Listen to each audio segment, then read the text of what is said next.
On this episode of Just Informed Talk, Q's latest new post talk about Jeff Sessions' latest resignation and that the Senate was the plan all along. Hi, I'm Craig, and welcome to Just Informed Talk. If you guys haven't done it already, please come here to the landing page, click the big red subscribe button. Helps channel out more than you guys will ever know, and I'm thankful to everybody who comes here and does it. So today we're going to jump right into the latest Q post. This is where we left off, right down here. These two last posts are where we left off, and we covered them in these live streams. And basically, I'm not going to be doing a lot of live streaming. I'm going to try to set up a time so we do live streams like once a week or something. But that's kind of cool. And yeah, if you guys want to get caught up, like I said, watch these last few videos. Watch this video here if you're scratching your head going, what's QAnon? And before you guys even say it, I already know what is going on. Yes, I agree. What is going on? Let's start right here. The first is this tweet from President Trump where he talked about last night after the results came in from the election. As you guys know, the Democrats took back the House and the Republicans took the Senate.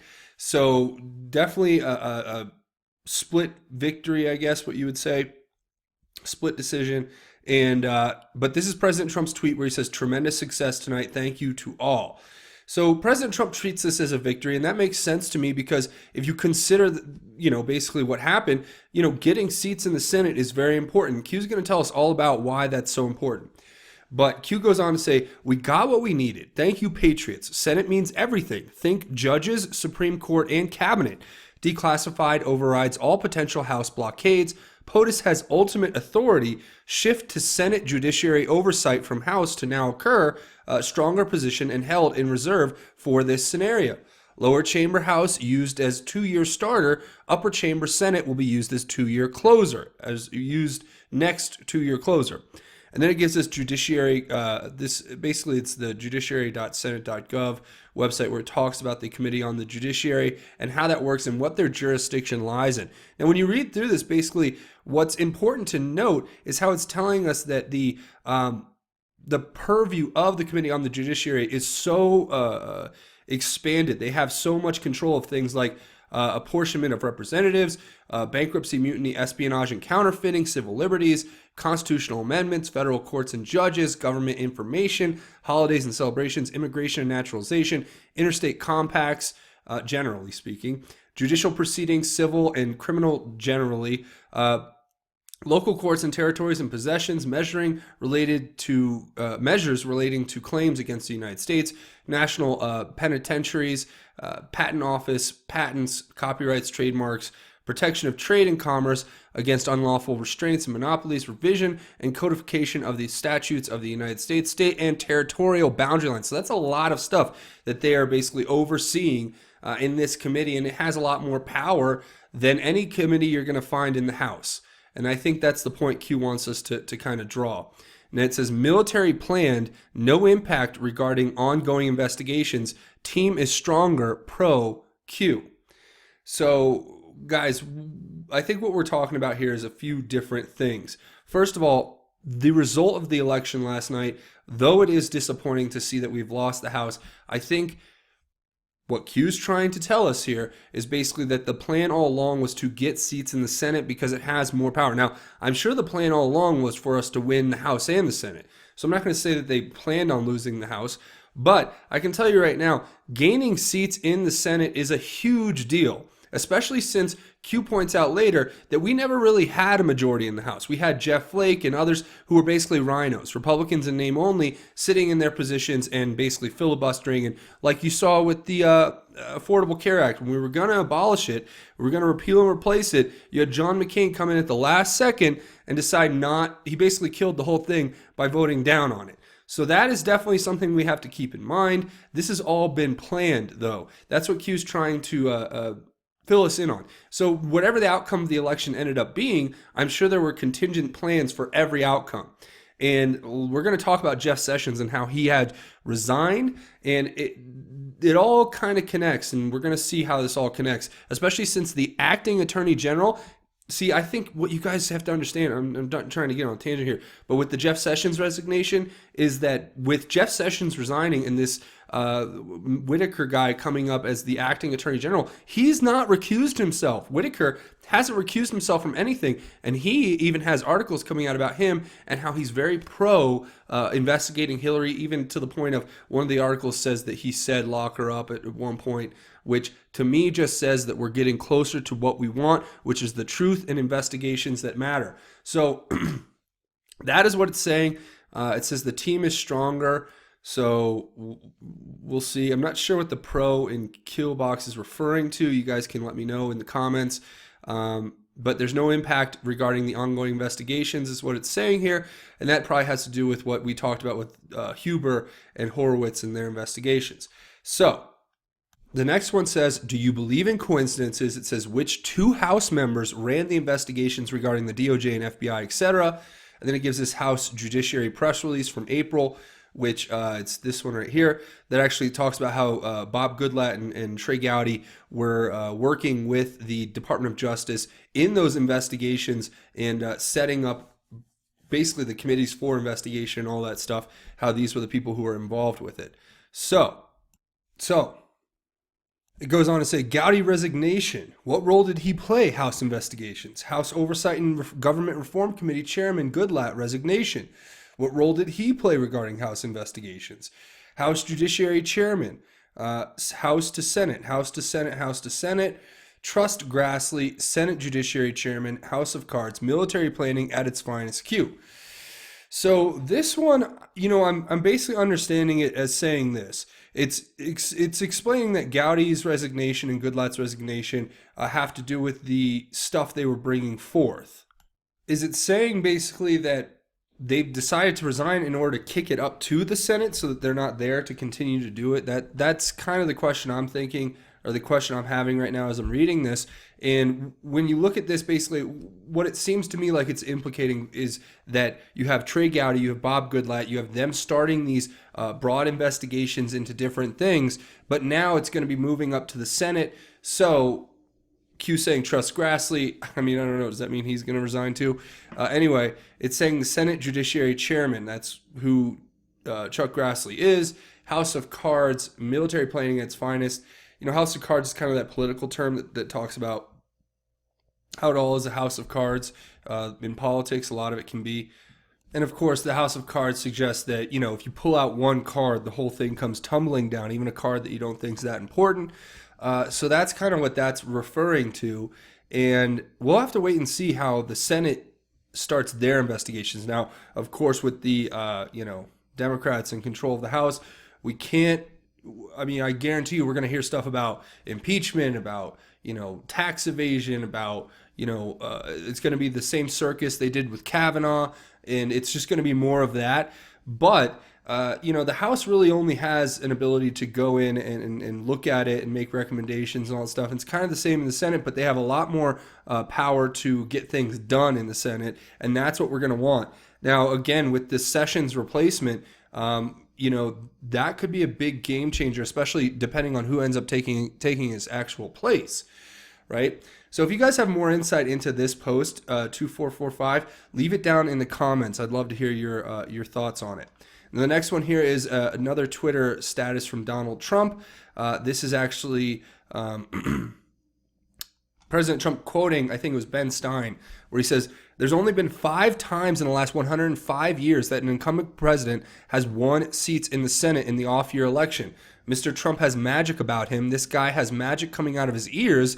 He is an astonishing vote getter and campaigner. The Republicans are, of course, it goes on right here, unbelievably lucky to have him, and I'm just awed at how well they've done. It's all the Trump magic. Trump is the magic man. Incredible. He's got the entire media against him, attacking him every day, and he pulls out these enormous wins. Ben Stein from the Capitalist Code. So, yeah, that's definitely a true statement, but what Q goes on to say here is that the Senate was the target. Corker and Flake were removed. Bob Corker, Jeff Flake were removed. How do you catch a fish? Mission forward. These people are stupid. Q. So I guess you catch a fish using bait. The Senate was the target all along. As that tweet that we just read said, only 5 times in the last 105 cycles has it actually come out that the Senate gains seats for the incumbent president's party, right? That is incredible. Okay. So, say what you will about the House. It is very unfortunate. And the Dems, that was their big push, was to get the House. But once they've gotten it now, so now they can do the little circus down there, and we'll let them do that because we have no choice.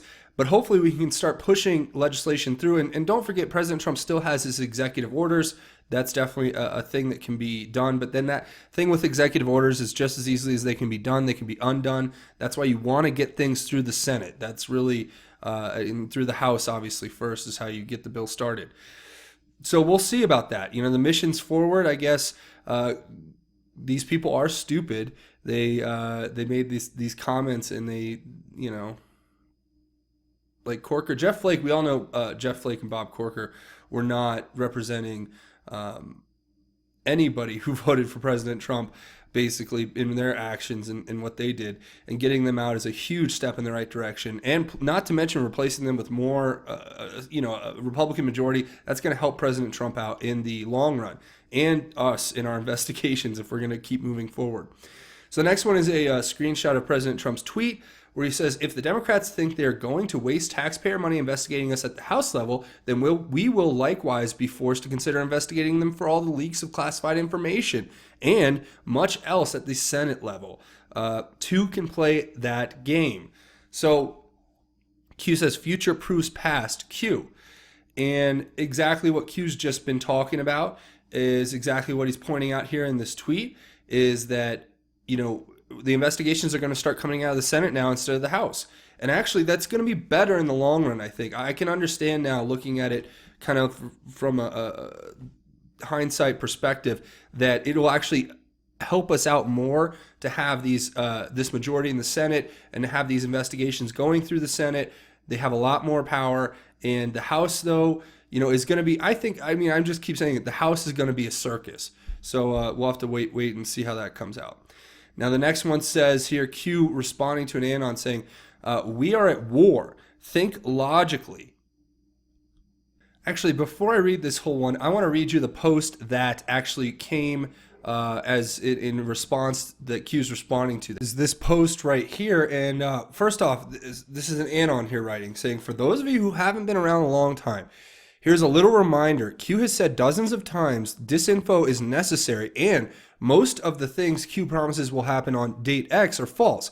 Q has reminded us so many times that black hats have tons of eyes watching his every post. However, black hats know what happens behind the scenes, and they can't possibly know if one day Q promises something big and then actually delivers. This forces them to react on everything Q promises, and thus show all their cards, which in return gives Q team more intel on them each time. This is a risky game for Q2 because it eats his credibility amongst Anons. So to counter this, he shows us proof of progress through news, so Anons don't lose hope. Oh, in the midterms, did you guys see the amount of Q confirmations we had a few days before it? Trump's campaign manager for 2020 elections gave us a password which added to number 17. 17th letter of the alphabet is Q. How about Trump's air Q or 3 booms on his final rally? All this was done beforehand because they knew Democrats would win House win the House, and this would start Q is a LARP BS again. It never made sense why they'd give Q so many confirmations in a short period of time until I saw the midterm results. Democrats had to win the House by any means necessary, and Q team and military allowed it to happen, and we're recording all that election fraud which occurred. Interesting, right? And then this Anon who says is concurring, says, I concur, Anon, timeline given to us would also be given to them. Disinfo is necessary for so many reasons, bittersweet but understandable, pointing this recent dropout because timeline given is not a logical thing to do. So they're pointing to this one, and then Q, of course, is responding saying, we're at war. Think logically. Why was winning the House majority the primary goal for them? To this point, what chamber is currently directing the DOJ FBI investigations? To this point, what chamber do they feel most threatened by? While the focus was on the House for them, due to above, our underlying focus was adding pro-POTUS members to the Senate and safely securing a pro-majority. The Senate is worth so much more. The Senate controls judges and cabinet positions without House approval. The Senate Judiciary Committee has direct oversight over the DOJ and FBI, more power than the House. While we had a Senate majority on paper, in reality, we never did, nor could we count on bringing investigations to that body until it was safely in our full control. The Senate was always the primary objective. Moves and countermoves. We defied history by picking up Senate seats. Patriots delivered. Disinfo is necessary. Enemy at the front door. Our attempt at reassurance regarding last drops regarding House Senate, backed by POTUS tweet directly thereafter stating the same thing, should have put this to bed. How many coincidences before it's mathematically impossible do you think the current shill attack is organic? Buckle up, Q. And yeah. All right. So basically what this is saying is pretty plain and clear. I don't need to go through it really point by point, other than to say that look at what we're being told, okay? The primary goal was the Senate. The Senate is worth so much more. It's got more power. They control the judges and the cabinet positions. That's how they get approved. And we never had a real majority there. We had these rhinos who would sell us down the river at the first, the first sign that they could, benefit themselves from it, from whatever it is, right? So we got together, we won the majority. Disinformation is necessary, and I totally get that. Guys, this is President Trump, military intelligence, and people around him who are giving us this information, but they can't make it completely obvious because, like the Anons were pointing out, people are watching these boards, and actually by putting this information out here, like that one Anon said, it forces them to react because they never know if Q's going to actually follow through on what he says or not. Now, that can be quite frustrating for a lot of you out there, and I totally understand. It frustrates me too. But what Q's pointing out, look at this shill attack. If you look at the boards, you go over to 8chan, you see what's going on over there. And, there's lots of 502s, lots of errors, all that stuff. Pages crashing. They don't want this information out there. They're trying to shut it down, but they can't. They cannot shut down this feed of freedom that we're getting from Q. So the next one here is POTUS just said these people are sick. I guess I'd be referring to a comment made by President Trump during one of his things today, which we're going to talk about Jim Acosta and what he did too. That was so disrespectful to the president. It's I don't even know how he has a press pass still. And then Q says, "We are with you, Anons." Q. So it's just another signal from President Trump that he's here with us. The next one is Q saying, "We are going to show you a new world. Those who are blind will soon see the light. A beautiful, brave new world lies ahead. We take this journey together, one step at a time. Where we go one, we go all." Q. And I could not agree more. And this is definitely going to be one of those future proofs past things. I really believe that we're going to see some references to Brave New World or something. That would be kind of interesting, right? So the next one here is from Q+. We have an actual message from Q+. Q gave us this older post from November 6th where on election day where Q said, "History is being made. You are the saviors of mankind. Nothing will stop what is coming. Nothing." Q. And Q+ says, and we don't know who Q+ is. It could be, I don't know, like Mike Pence. It could be President Trump. I'm starting to think it's President Trump, actually, who Q+ is. But a lot of people say it isn't because President Trump's, if he has written on the boards, we think it was probably signed 4/10/20, which is DJT, Donald J. Trump. So I think a lot of people think Q+ might be Mike Pence. It might be whoever. I don't know. General Flynn. I don't know. Anyway, they say, "Thank you for your service to your country, or to our country, Mr. Trey Gowdy. Thank you for your service to our country, Mr. Bob Goodlatte. Your sacrifices will never be forgotten."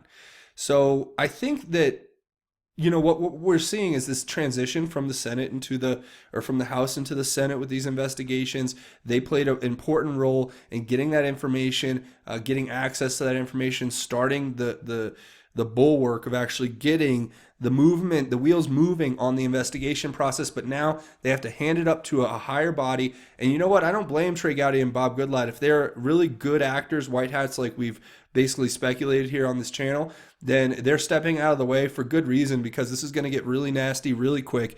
And, they can go do other things in government and help out our country. So look at this, though. this is what Q is telling us. This is the information we're getting. Q plus, thank you, Mr. President, or whoever is Q plus, thank you so much. Now we have another message from Q plus where it says, thank you for your service to our country, Mr. Jeff Sessions. Your sacrifices will never be forgotten, Q plus.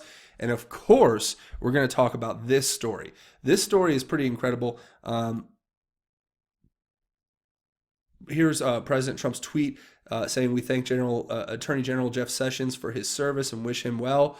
And what Q wanted us to look at was this tweet in relation to this post and then the timing of it all, right? That I believe that's it. So it's saying, thank you for your service. And then we get this tweet from President Trump saying, thank you for your service. It's just another proof of Q, it seems, if you look at the timing on it all. If I'm getting that right. If I'm not, I'm sure you guys will let me know down in the comments, right? But this is what Q's pointing us to, is the fact that Q plus is saying, thank you for your service. And you know, Jeff, Attorney General Jeff Sessions has resigned. And this is a big story, okay? So it just came out today. Right here, we have all of these.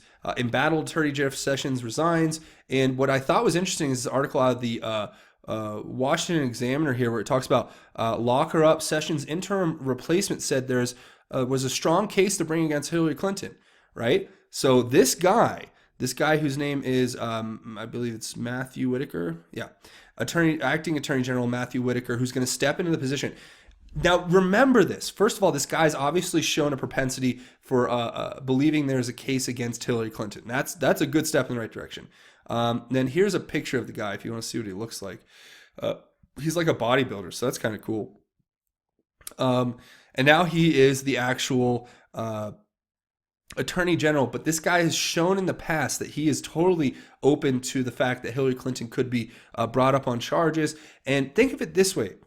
The best part about having Jeff Sessions step down, and I hate to say it, but it's true, is that his replacement has not recused himself from anything. Therefore, we can go full steam ahead in opening up these investigations and unsealing these indictments and getting these trials underway.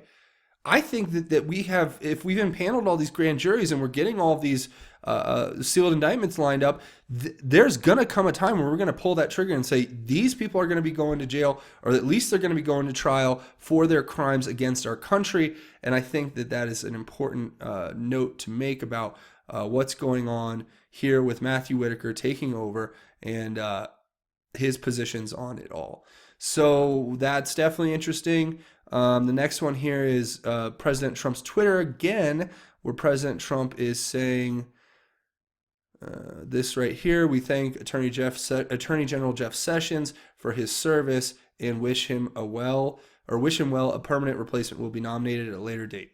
So I think that was the Q message saying, look, while we cannot telegraph everything, this is Q saying it, for reasons all can understand, we do try in our own way to inform loyal Anons and patriots. What are the odds? Thank you for your service was posted less than 1 hour prior to Sessions. Thank you for your service. Do you believe in coincidences? How many coincidences before it is mathematically impossible? The Senate was the key. Enjoy the show. Q. Okay, so the timing on all this, somebody may want to get me in on it, but I think that the timing works out where, because I'm in a different time zone, so it's tough. But the post was made for thank you for your service an hour before President Trump wrote thank you for your service. So there you go. That's kind of the whole insinuation there from Q. So the next one says a lot of 502s and Patriots fight nonsense is what that word means. I'm not going to say it, but Q says board under attack. Do you understand why? Q. And yes, of course we understand why the board's under attack, right? So the next one here is this Reuters article, which an Anon points out, which is top Democrat Chuck Schumer, of course, has come out and saying that Whitaker, the replacement to Jeff Sessions, should recuse himself. Look at this. Look at how slimy these politicians are. They can't even wait 5 minutes after Jeff Sessions has resigned to come out and attack the new attorney general. But I mean, attacking a guy really who hasn't done anything besides has an opinion saying, yeah, we should investigate this woman, Hillary Clinton, right? So, look, this is just another example.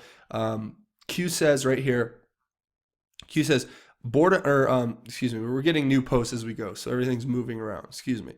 It says there will be no recusal, panic in DCQ. So first of all, Whitaker's not going to recuse himself, and hopefully we're going to start opening up these investigations. I can't wait. Okay, so there you go, that one. The next one is saying Ezra Cohen Watnick Q. Now this was a post from September where Q just says his name. Will that be the next Attorney General? That is definitely a possibility. If you remember this story, we covered it here on the channel before, but this story talks about how Ezra Cohen Watnick, who was a former national security aide to President Trump, was actually fired by the White House. But then, in a weird twist, President Trump made the recommendation to Jeff Sessions at the Department of Justice to hire Cohen Watnick, who I believe was brought on in some capacity as an advisor to Jeff Sessions, as a national security advisor to Jeff Sessions. Now, is it possible that Q's giving us a heads up that Ezra is going to be the guy who replaces Jeff Sessions? That would be pretty incredible. But if you guys have a different read on it, let me know what you think. Obviously, this guy, Ezra Cohen Watnick, is important. He's going to play a role, and we're going to have to wait and see what that is. Obviously, he was the national security advisor to Jeff Sessions. That definitely puts him up there with important people.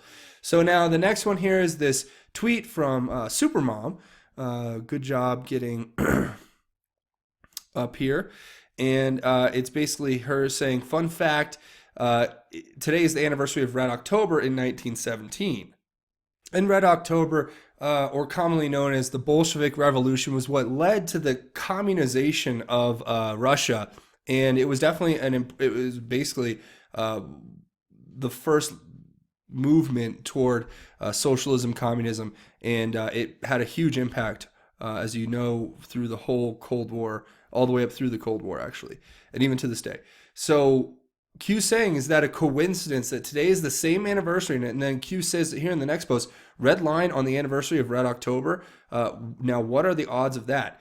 Now, when Q says red line, Q's obviously referring to all these old posts talking about the red line. Now, what red line was that? That was the red line they had drawn for him to fire Rod Rosenstein. Now, Q talks about how the media and others tried to bait President Trump into firing Rod Rosenstein with false stories and all this kind of crazy nonsense that was going on.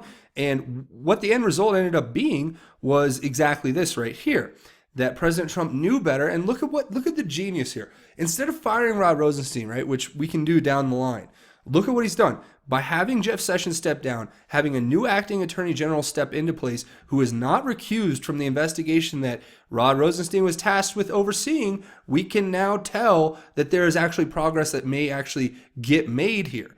This was a lot of these things where, Chuck Schumer was warning President Trump against firing Rod Rosenstein, right? And saying that that would be the red line. So what have we done? We've gone right around the red line. We didn't need to cross the red line. All we had to do was get rid of Sessions, have him resign, have a new person step up who's obviously, according to many reports, going to investigate Hillary, which is what we wanted from the beginning. It's been 2 years now, 2 years. And that is going to actually help us. And now Rod Rosenstein, for all we know, could get fired or step down because he doesn't have that power to oversee that investigation anymore. No matter how much Chuck Schumer whines about how he needs to recuse himself, talking about the new attorney general, it's just not going to happen. So Matthew Whitaker is here to stay as the new acting attorney general until he's replaced by whoever's chosen by President Trump. And then that approval process goes to, you guessed it, the Senate. Hey, that all makes sense, right? So you guys, we have a lot to be thankful for, and there were contingencies obviously set in. If you guys have any other thoughts about this, please let me know down in the comments. A few things before we sign off. If you want to help the channel out, please come here, click the big red subscribe button, make sure you hit the bell for notifications. Another great way to help the channel is to watch these videos, share these videos, get the information out there. That helps the channel out big time, and I'm so thankful to every one of you who does that. Also, leave your thoughts, theories, and insights down below. That helps the channel out too. So thank you so much for joining me here today. A couple ways you can help out the channel otherwise. Come over here and find me on Twitter. It's pretty easy. Just come over here and find me on Twitter at Justin_formed on Twitter. Again, that's at Justin_formed on Twitter. And when you come over here, give me a follow, tweet at me, all that good stuff. We can interact over here. And there are a couple other ways you can help out the channel, and they're both financial. So like I say, with demonetization and YouTube, you guys are what keep this channel alive and going. So coming over here to Patreon, patreon.com, searching for Just Informed Talk, clicking this button to become a patron, you make a huge difference in this channel.